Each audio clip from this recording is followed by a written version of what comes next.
Hello students, welcome back to आपके अपने channel accounting helper. आज की क्लास में हम कंटिन्यू करेंगे अपना चैप्टर एडमिशन ऑफ पार्टनर का पार्ट 7। अब तक हमने इसके 6 पार्ट्स कंप्लीट कर लिए, जिसमें हमने सीखा how we calculate new profit sharing ratio, sacrificing ratio, what is the treatment of the goodwill, hidden goodwill, और उसके बाद हमने सीखा revaluation of assets and reassessment of the liabilities. आज की क्लास में हम क्या सीखेंगे? आज की क्लास में हम स्टार्ट करेंगे अपना एक बहुत important topic, treatment of accumulated profits and losses. देखिए बेटा, एग्जामिनेशन पॉइंट ऑफ व्यू से ये वाला टॉपिक आपके लिए बहुत इंपॉर्टेंट है। इसका चाहे एक सेपरेट क्वेश्चन आए या लॉन्ग क्वेश्चंस में इसकी एडजस्टमेंट्स हो, कुछ भी हो, ये टॉपिक 100% एग्जाम्स में आता है। तो हम बिल्कुल बेसिस से स्टार्ट करेंगे और एक एक एंट्री को कंप्लीट करेंगे, बट उसके लिए आपको क्लास को लास्ट तक बिना स्किप करे देखना होगा। तो चलिए स्टार्ट करते हैं आज का topic, treatment of accumulated profits and loss. सबसे पहले समझते हैं कि सर ये एक्युमुलेटेड प्रॉफिट्स या लॉस किसे कहते हैं? एक्युमुलेटेड प्रॉफिट्स या लॉस किसे कहते हैं? इसको मैं आपको एक एग्जांपल से समझाता हूं। मान के चलिए ए और बी दो पार्टनर थे, जो प्रॉफिट शेयरिंग रेशो, उनकी प्रॉफिट शेयरिंग रेशो कितनी है? 3:2। लास्ट ईयर इन्होंने प्रॉफिट अर्न किया 2 लाख रुपीज। लास्ट ईयर इन्होंने प्रॉफिट कितना अर्न किया? 2 लाख रुपीज। अब ये 2 लाख प्रॉफिट्स जो इन्होंने अर्न किया, ये ए और बी में किस रेशो में डिस्ट्रीब्यूट होना चाहिए था? 3:2 में डिस्ट्रीब्यूट होना चाहिए था। बट जब प्रॉफिट डिस्ट्रीब्यूशन की बारी आई तो ए और बी ने डिसाइड किया इसमें से 30,000 का प्रॉफिट वो अभी डिस्ट्रीब्यूट नहीं करेंगे, वो फर्म में एज इट इज रखेंगे to meet the future liabilities. Future liabilities को मीट आउट करने के लिए, अगर कोई फ्यूचर में लाइबिलिटीज हो जाती है, अगर फ्यूचर में कोई लॉस हो जाता है, तो उसको सेटल करने के लिए उन्होंने 30,000 का प्रॉफिट अभी तक डिस्ट्रीब्यूट नहीं किया और 1,70,000 का प्रॉफिट उन्होंने 3:2 में डिस्ट्रीब्यूट कर लिया। क्लियर? ये बात समझ में आई? अब ये 30,000 का प्रॉफिट जो उन्होंने जनरल रिजर्व की फॉर्म में बिजनेस में कंटिन्यू किया था, जो उन्होंने अभी तक डिस्ट्रीब्यूट नहीं किया था, ये प्रॉफिट किससे बिलोंग करता है? आप खुद लगाइए, ये प्रॉफिट किससे बिलोंग करता है? ए और बी से बिलोंग करता है। और ए और बी में ये किस रेशो में डिस्ट्रीब्यूट होना चाहिए? 3:2 में। मान के चलो इस सिचुएशन पे ये सी को एडमिट करते हैं फॉर 1/4 शेयर। सी को एडमिट करते हैं फॉर 1/4 शेयर। क्या इस 30,000 के प्रॉफिट्स में सी का कोई राइट है? क्या इस 30,000 के प्रॉफिट में सी का कोई राइट है? नहीं। क्यों? क्योंकि ये प्रॉफिट जो है सी के एडमिशन से पहले का था। ये प्रॉफिट किसके एडमिशन से पहले था? सी के एडमिशन से पहले था। तो न्यू पार्टनर का इस प्रॉफिट पे कोई भी राइट नहीं है। ये प्रॉफिट किससे बिलोंग करता है? ए और बी से बिलोंग करता है। और किस रेशो में डिस्ट्रीब्यूट होना चाहिए? 3:2 में डिस्ट्रीब्यूट होना चाहिए। तो एक्युमुलेटेड प्रॉफिट्स होता क्या है? Accumulated profits means those profits which are not distributed among the partners in the past years. They may be in the form of general reserve, workman compensation reserve, investment fluctuation reserve. इस form में हो सकता है, but ये profit किससे belong करता है? Old partner से बिलोंग करता है। तो ये ऑल्ड पार्टनर्स की ऑल्ड प्रॉफिट शेयरिंग रेशो में डिस्ट्रीब्यूट होना चाहिए। क्लियर? कंसेप्ट आया समझ में कि एक्युमुलेटेड प्रॉफिट्स किसे कहते हैं? जब हमने चैप्टर 1 किया था, जब हम प्रॉफिट्स को डिस्ट्रीब्यूट करते थे, profit and loss appropriation account बनाते थे, तो उस सिचुएशन में हम क्या करते थे, कई बार कुछ प्रॉफिट्स को हम जनरल रिजर्व में ट्रांसफर कर देते थे। करते थे या नहीं करते थे? जनरल रिजर्व में। और वो प्रॉफिट्स, आपका जो जनरल रिजर्व था वो आपका कहां पे शो होता था? बैलेंस शीट में शो होता था। बैलेंस शीट में जनरल रिजर्व।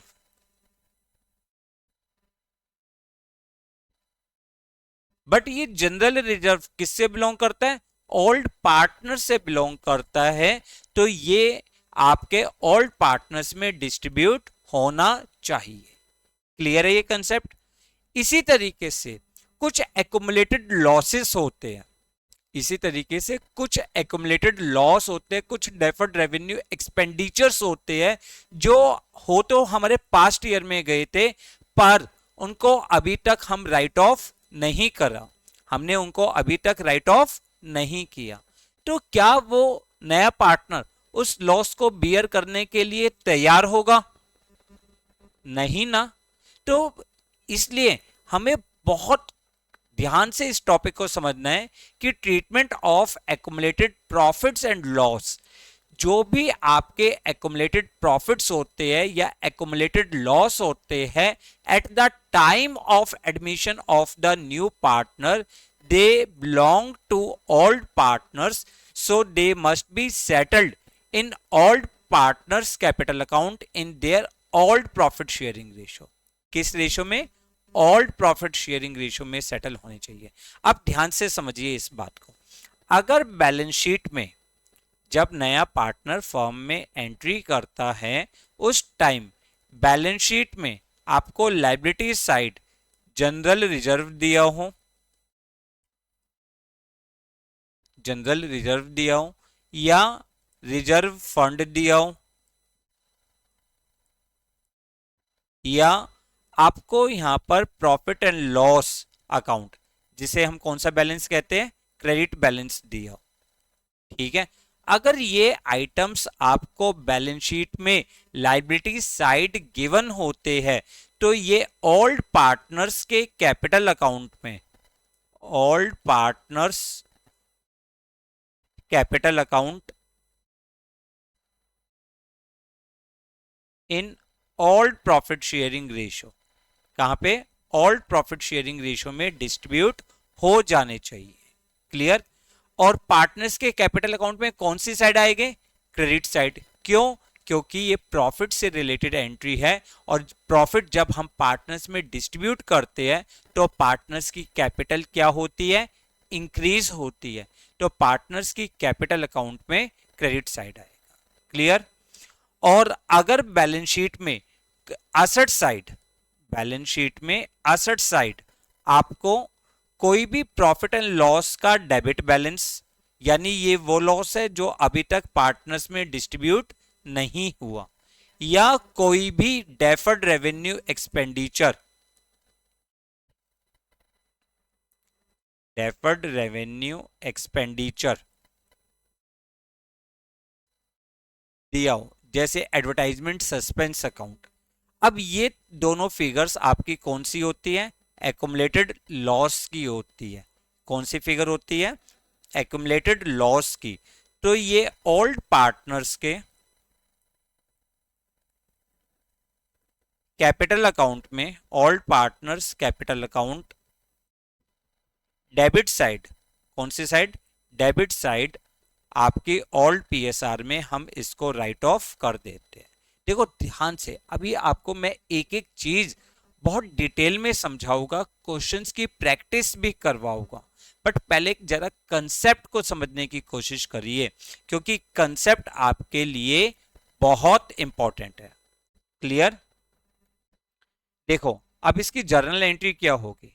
अगर कोई भी आपके पास रिजर्व्स, जब नया पार्टनर फर्म में एंट्री कर रहा है, जब भी हम किसी पर्सन को नया पार्टनर बना रहे हैं और उस समय बैलेंस शीट में लायबिलिटी साइड आपको रिजर्व्स दिया हुआ हो, एक्युमुलेटेड प्रॉफिट्स दिया हुआ हो, तो उसकी जर्नल एंट्री क्या होती है? General reserve account debit, general reserve account debit, reserve fund account debit, profit and loss का credit balance debit to all partners capital account in their all profit sharing ratio. जब भी आप partners का capital account बनाओगे,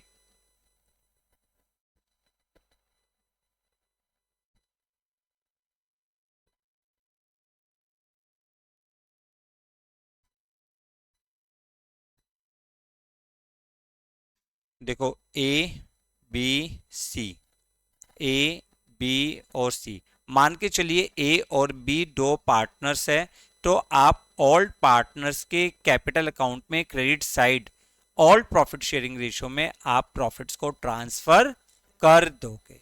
तो आपकी entry क्या होगी? General reserve account debit, reserve fund account debit, profit and loss account debit to all partners capital account in their all profit sharing ratio. और अगर कोई हमारा एक्युमुलेटेड लॉस होता है, एक्युमुलेटेड लॉस कौन कौन सा? अगर आपको बैलेंस शीट में asset side profit and loss का बैलेंस दिया हो या डेफर्ड रेवेन्यू एक्सपेंडिचर दिया हो, तो हम इसको ऑल्ड पार्टनर्स के कैपिटल अकाउंट में ऑल्ड रेशियो में राइट ऑफ कर देते हैं। तो आपकी एंट्री क्या होगी? Old partners, old partners capital account debit to profit and loss account to advertisement suspense account, to advertisement suspense account. Clear? Confirm? और नई बैलेंस शीट में ये आइटम्स आपका अपीयर नहीं होगा। क्लियर है ये कंसेप्ट? कंफर्म? इससे रिलेटेड एक क्वेश्चन पढ़ते हैं। X and Y were partners sharing profit and losses in the ratio 3:2। क्या रेशियो है आपकी? 3:2। ठीक है। An extract of their balance sheet was as follow. Balance sheet में आपको एक्सट्रैक्ट दिया हुआ है एम्प्लॉय प्रोविडेंट फंड। अब ध्यान रखिए, employ provident fund is always treated as external liabilities. ये आपके लिए कौन सी लाइबिलिटी होती है?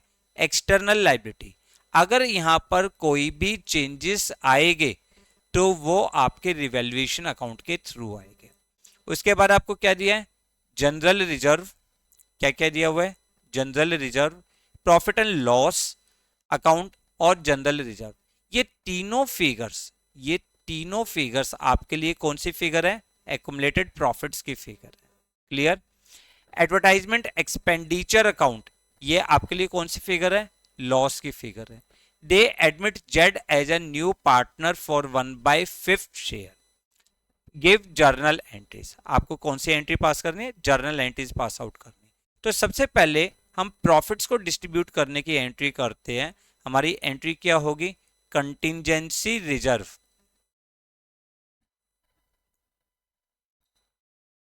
Contingency reserve debit. कितना है कंटिंजेंसी रिजर्व? 2700, 2700। ठीक है। फिर आपको क्या दिया हुआ है? प्रॉफिट एंड लॉस और general reserve. Profit and loss account debit कितना? 18,000। General reserve account debit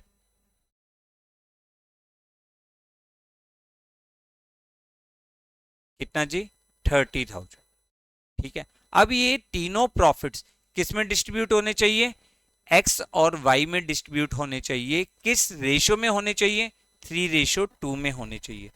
2x capital account और 2y capital account, 2y capital account. किस रेशियो में? Old PSR. ऑल्ड पीएसआर आपकी क्या है? 3:2। क्या है? 3:2। तो आप इसका टोटल करोगे, टोटल क्या आएगा? 50,700 और उसको 3:2 में डिस्ट्रीब्यूट करोगे तो ये आ जाएगा 30,420 एंड 20,280। क्लियर? कंफर्म? दूसरा आपको लॉस दिया हुआ है। लॉस कितना है? 6,000 रुपीज। तो आपकी एंट्री क्या होगी? X capital account debit loss को आप राइट ऑफ कर दोगे, तो X capital account debit, Y's capital account debit to deferred revenue expenditure, to deferred revenue expenditure.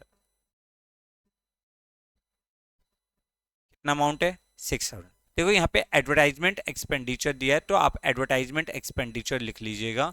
6,000 rupees को आप ऑल प्रॉफिट शेयरिंग रेशियो में 3:2 में करोगे तो 4,800 एंड 3,200। क्लियर? कंफर्म? तो हमने क्या सीखा कि जब भी हम पार्टनर्स को, एक नए पर्सन को पार्टनर बनाते हैं और बैलेंस शीट में अगर कोई एक्युमुलेटेड प्रॉफिट्स या एक्युमुलेटेड लॉस दिया हो तो वो ओल्ड पार्टनर से बिलोंग करता है, ओल्ड पार्टनर से, ठीक है, उसका न्यू पार्टनर से कोई लेना देना नहीं होता। तो प्रॉफिट्स को डिस्ट्रीब्यूट करने की क्या एंट्री हो जाएगी? General reserve account debit, profit and loss account debit to old partners capital account in their old profit sharing ratio. और जो भी एक्युमुलेटेड लॉस होते हैं या डेफर्ड रेवेन्यू एक्सपेंडिचर होते हैं, हम उनको ओल्ड पार्टनर्स के कैपिटल अकाउंट में डेबिट साइड ट्रांसफर कर देते हैं। उसकी एंट्री क्या होगी? Old partners capital account debit to profit and loss account to advertisement suspense account. Clear है ये कंसेप्ट? पक्का? चलिए अब देखिए, कुछ स्पेशल रिजर्व्स होते हैं। उनमें से पहला रिजर्व है आपका वर्कमैन कंपनसेशन रिजर्व। अब ये वर्कमैन कंपनसेशन रिजर्व क्या होता है? सबसे पहले इसका मीनिंग समझते हैं। मान के चलिए आपकी कंपनी में, आपकी फैक्ट्री में 1,000 लेबर काम करते हैं, आपकी फैक्ट्री में 1,000 लेबर काम करते हैं। वहां पे कुछ पॉसिबिलिटी रहती है कि हो सकता है कोई एक्सीडेंट का केस हो जाए, फैक्ट्री आवर्स में काम करते हुए कोई एक्सीडेंट का केस हो जाए और हमें अपने वर्कर्स को कुछ कंपनसेशन पे करना पड़े, ठीक है ना। वर्कर्स को क्या पे करना पड़ता है? Compensation.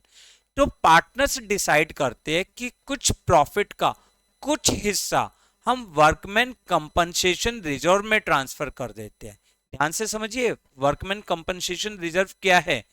WCR is a reserve created out of, is a reserve created out of profit। देखो मैंने क्या कहा है? Created out of profit to meet the liabilities, to meet the liabilities या to pay the compensation in case of accident, in case of accident. अगर आपकी factory में कोई भी एक्सीडेंट हो जाए तो उस टाइम वर्कर्स को जो कंपनसेशन पे करना पड़ता है उसके लिए हम क्या बना के रखते हैं? वर्कमैन कंपनसेशन रिजर्व बनाते हैं, ठीक है। अब वर्कमैन कंपनसेशन रिजर्व का ट्रीटमेंट बहुत इंपॉर्टेंट है। ध्यान से, बिल्कुल ध्यान से इसको नोट डाउन करके रखना, मेरे साथ साथ सारे केसेस को पढ़ना और इसके जो ट्रीटमेंट्स है, जो वेरियस केसेस का ट्रीटमेंट्स है, उसको नोट डाउन करना। इसको समझाने के लिए मैं एक एग्जांपल लेता हूं, एग्जांपल के थ्रू आपको समझाता हूं। मान के चलिए A and B are partners sharing profit in the ratio 2:1। Partners किस रेशियो में प्रॉफिट्स को शेयर करते हैं? 2:1 में। They admit C as a new partner for 1/6 share. An extract of the balance sheet at the time of admission of C is। आपको balance sheet में एक figure दी हुई है वर्कमैन कंपनसेशन रिजर्व। कितना दिया हुआ है? 60,000 रिजर्व दिया हुआ है। जब भी आपको बैलेंस शीट में वर्कमैन कंपनसेशन रिजर्व दिया हुआ हो तो आप नीचे जो एडजस्टमेंट्स है, आप वो एडजस्टमेंट्स पढ़ोगे, चेक करोगे क्या वहां पर कोई केस दिया हुआ है। अब वो केसेस किस तरीके के हो सकते हैं, चलिए वो पढ़ते हैं। मान के चलो आपको बैलेंस शीट में वर्कमैन कंपनसेशन रिजर्व कितना दिया हुआ है 60,000। अब नीचे जब हमने पढ़ा तो देयर इज नो इंफॉर्मेशन, कोई भी इंफॉर्मेशन नहीं है, या there is no claim against workman compensation reserve, workman compensation reserve के अगेंस्ट कोई भी क्लेम नहीं है। ठीक है, कोई भी क्लेम नहीं है। तो इस सिचुएशन में हम क्या ट्रीटमेंट करेंगे?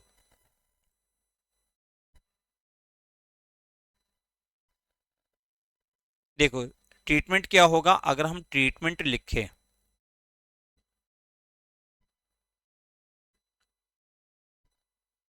Transfer WCR to credit side of old partners capital account in old profit sharing ratio। मैंने आपको क्या कहा, अगर नीचे कोई भी इंफॉर्मेशन नहीं है या नीचे आपको बताया हुआ है there is no claim against the workman compensation reserve, तो ये रिजर्व किससे बिलोंग करता है? ओल्ड पार्टनर्स से बिलोंग करता है। तो किस में डिस्ट्रीब्यूट होना चाहिए? ओल्ड पार्टनर्स में डिस्ट्रीब्यूट होना चाहिए। किस रेशो में डिस्ट्रीब्यूट होना चाहिए? ओल्ड प्रॉफिट शेयरिंग रेशो में डिस्ट्रीब्यूट होना चाहिए। तो आपकी एंट्री क्या हो जाएगी? आपकी एंट्री होगी WCR debit workman compensation reserve account debit कितना 60,000 to A's capital account, to A's capital account और to B's capital account, to B's capital account किस रेशो में? 2:1 में, मीन्स 40,000 एंड 20,000, 40,000 एंड 20,000। यानी कैपिटल अकाउंट में आप क्रेडिट साइड आप transfer कर दोगे WCR ए में 40,000, बी में 20,000, और जो नई बैलेंस शीट है वहां पे वर्कमैन कंपनसेशन रिजर्व नहीं आएगा। क्लियर है? कंफर्म। सेकंड केस पढ़ते हैं। सेकंड केस क्या है? मान के चलिए अब क्लेम है, if claim on workman compensation is estimated at ₹18,000। आपके पास रिजर्व कितना था? रिजर्व था 60,000 का बैलेंस शीट में, बट क्लेम कितना है? 18,000। यानी केस क्या हो गया? Claim is less than WCR। Claim जो है आपका वर्कमैन कंपनसेशन रिजर्व से कम है। तो इस सिचुएशन में हम क्या करेंगे? यहां पर ट्रांसफर ₹18,000, जो 18,000 है from WCR to workman compensation claim, to WCR to workman compensation claim. ठीक है, 18,000 तो आप वहां पे ट्रांसफर कर दोगे। अब बचा कितना? 42 and remaining 42,000 rupees is distributed among old partners, in old PSR, in old PSR। ध्यान से समझिए, अगर आपके पास मान के चलिए वर्कमैन कंपनसेशन रिजर्व कितना था? 60,000 था। ठीक है, इसमें से 18,000 क्या था? क्लेम था। तो क्लेम में कितना ट्रांसफर कर दीजिए? 18,000। अब बचा कितना? 42,000। 42,000 आप ओल्ड पार्टनर्स में ओल्ड PSR डिस्ट्रीब्यूट कर दोगे। तो आपकी एंट्री क्या होगी बेटा? आपकी एंट्री होगी WCR debit how much? 60,000। WCR debit 60,000 to workman compensation claim, to workman compensation claim कितना जी 18,000। अब बचा कितना 42,000। किस रेशो में डिस्ट्रीब्यूट होगा 2:1 की रेशो में होगा। तो 2A कैपिटल और 2B's कैपिटल। अगर 2:1 में करोगे 42,000 को तो ये आ जाएगा 28,000 एंड 14,000। क्लियर, समझ में आया। यानी जब आप नई वो पार्टनर्स का कैपिटल अकाउंट बनाओगे वहां पे क्रेडिट साइड आप लिख दोगे एज कैपिटल में 18,000 और 28,000 और बीज कैपिटल में 14,000। और जो नई बैलेंस शीट होगी वहां पर लाइबिलिटीज में आप लिखोगे वर्कमैन कंपनसेशन क्लेम। क्या आएगा workman compensation claim, how much 18,000 rupees. तो क्लियर, जब भी क्लेम आपका रिजर्व से कम हो तो जितना क्लेम है उतना अमाउंट आप WCR से ट्रांसफर कर देते हो क्लेम में और रिमेनिंग वर्कमैन कंपनसेशन रिजर्व को डिस्ट्रीब्यूट कर देते हो ओल्ड पार्टनर्स के ओल्ड कैपिटल अकाउंट में। क्लियर है, कंफर्म। चलिए next case, if claim on the account of workman compensation is estimated 60,000, is estimated 60,000। इसका मतलब क्या हुआ, जो क्लेम है that is equal to WCR। आपका क्लेम किसके इक्वल है WCR के इक्वल है। 60,000 रुपीज आपका रिजर्व था, अब उसमें से 60,000 आप क्लेम में ट्रांसफर कर दोगे, 60,000 आप क्लेम में ट्रांसफर कर दोगे। अब पार्टनर्स के कैपिटल अकाउंट में बताओ, जब कोई अमाउंट ही नहीं बचा तो पार्टनर्स के कैपिटल अकाउंट में कुछ भी नहीं आएगा। तो आपका ट्रीटमेंट क्या होगा यहां पर, आपका ट्रीटमेंट होगा transfer ₹60,000 from WCR to workman compensation claim, to workman compensation claim. और एंट्री क्या होगी WCR debit to workman compensation claim account. कितना 60,000, कितना 60,000 रुपीज। और नई बैलेंस शीट में आपका रिजर्व की जगह क्या अकाउंट आएगा वर्कमैन कंपनसेशन क्लेम, ठीक है ना 60,000।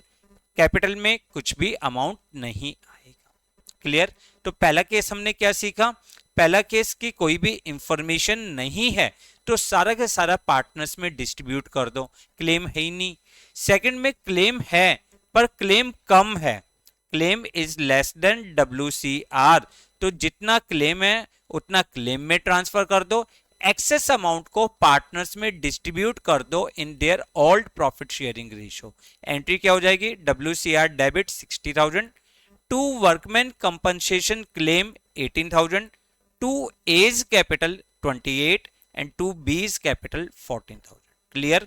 और नेक्स्ट पॉइंट क्या है कि अगर क्लेम आपका वर्कमैन कंपनसेशन रिजर्व के इक्वल है तो सारा का सारा रिजर्व आप ट्रांसफर कर दोगे क्लेम अकाउंट पे, सारा का सारा रिजर्व कहां पे ट्रांसफर कर दोगे क्लेम अकाउंट में ट्रांसफर कर दोगे। एंट्री क्या हो जाएगी WCR debit to workman compensation claim. Clear. Next case, if claim on the account of the workman compensation is estimated 72,000 rupees. अब मान के चलिए यहां पे क्लेम कितना है 72, यानी claim is more than WCR। आपका जो क्लेम है वो WCR से ज्यादा है। आपके पास रिजर्व कितना था 60,000, क्लेम कितना है 72,000। आप क्या करेंगे, अब हम करेंगे 60,000, तो यहां पे ट्रांसफर कर दो 60,000 transfer WCR to claim, to workman compensation claim, and excess of claim, excess of claim over reserve, जो भी क्लेम रिजर्व से ज्यादा है is a loss for business, business के लिए क्या है, लॉस, तो इज डेबिटेड टू, हम कहां डेबिट कर देंगे, रिवैल्यूएशन अकाउंट में डेबिट कर देंगे, कहां पे डेबिट कर देंगे, रिवैल्यूएशन अकाउंट। क्लियर, तो आपकी एंट्री क्या होगी, आपकी एंट्री होगी WCR डेबिट, कितना है WCR 60,000, एक्सेस अमाउंट को हम डेबिट करेंगे रिवैल्यूएशन अकाउंट में, रिवैल्यूएशन अकाउंट डेबिट कितना जी 12,000 to workman compensation claim, to workman compensation claim 72,000 rupees, ये आपकी जर्नल एंट्री होगी। ठीक है, जितना क्लेम है जितना रिजर्व है उतना तो ट्रांसफर कर दो, जो एक्सेस क्लेम है that is a loss for company, company के लिए क्या है, लॉस है, तो इसलिए रिवैल्यूएशन अकाउंट को हम क्या कर देंगे, डेबिट कर देंगे, तो revaluation account debit to workman compensation claim. इसका मतलब क्या हुआ, इसका मतलब हुआ कि आप जब रिवैल्यूएशन अकाउंट बनाओगे,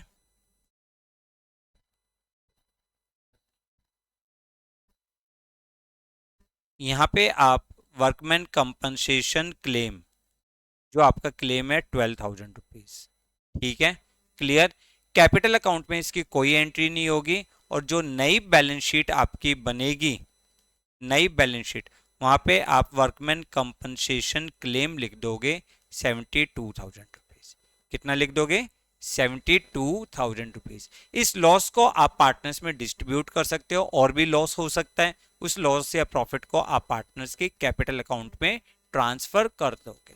तो वर्कमैन कंपनसेशन क्लेम के हमने टोटल कितने केस पढ़े, हमने 4 केस पढ़े।